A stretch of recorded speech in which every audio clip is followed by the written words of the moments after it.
আমাদের এটা করতে যেন বাধ্য। হঠাৎ পরিস্থিতি কি, এর আগে আমরা একটা বড় বিপর্যয়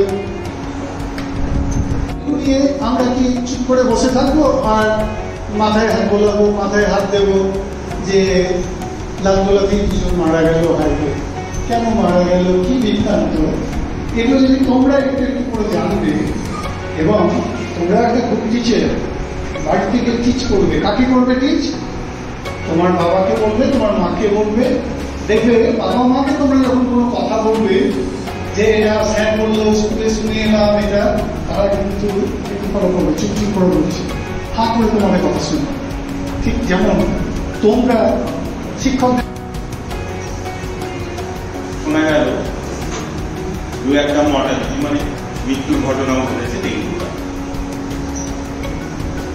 ডেঙ্গু ব্যাপারে আমাদের ডাক্তারবাবু তোমাদের সবিস্তারে বলবেন, কিন্তু আমি সচেতনতামূলক কথা তোমাদেরকে বলবো। আমি আজকে এখানে এসেছি একটা আলোচনা করতে হচ্ছে ডেঙ্গুর একটা সচেতনতা। কামড়ায় তার শরীরের মধ্যে ডেঙ্গু জীবাণুটা ঢুকবে। এবার সে যদি সুস্থ মানুষকে কামড়ায় তাহলে সেই তাতে ডেঙ্গু জীবাণুটা ঢুকলে সাধারণত 2 থেকে 7 দিনের মধ্যে তার ডেঙ্গুর সিমটমস ফুটে উঠতে পারে। সবাইকে কামড়ালে সবারই রয়েছে ডেঙ্গু।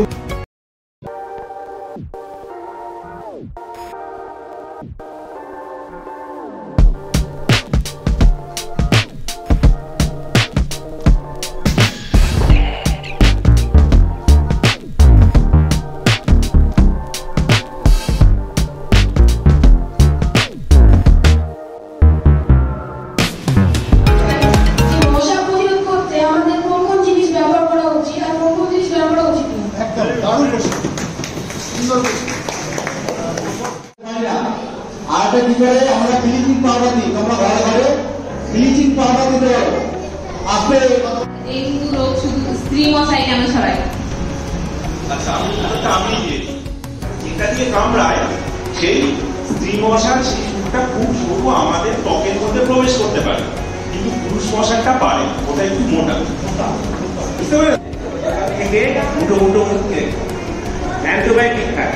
তো ডেঙ্গুর ক্ষেত্রে সমস্যা আছে। ডেঙ্গুর কোনো সিস্টেমেটিক গাইডলাইন নেই যে এই রোগ হলে এই ওষুধ খেলে ডেঙ্গু সেরে যাবে। যার যেরকম লক্ষণ হবে সেরকমভাবে তাকে ঠিক করা হয় এখানে, ঠিক আছে? তোমাদের দায়িত্ব কি? তোমাদের দায়িত্ব দুটো এই মুহূর্তে, সেটা হচ্ছে কোন বাড়ির আশেপাশে জল জমতে দেবো না কোনো পাত্রে। তাহলে কি বলবো আমরা একসঙ্গে বলি? জল জমতে। আরেকটা হচ্ছে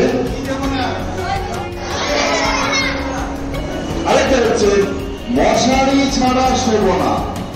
কি বলবো? এই দুটো আমাদের মাথায় রাখি, জল জমতে দেবো না, মশারি ছাড়া শোবো না, ঠিক আছে?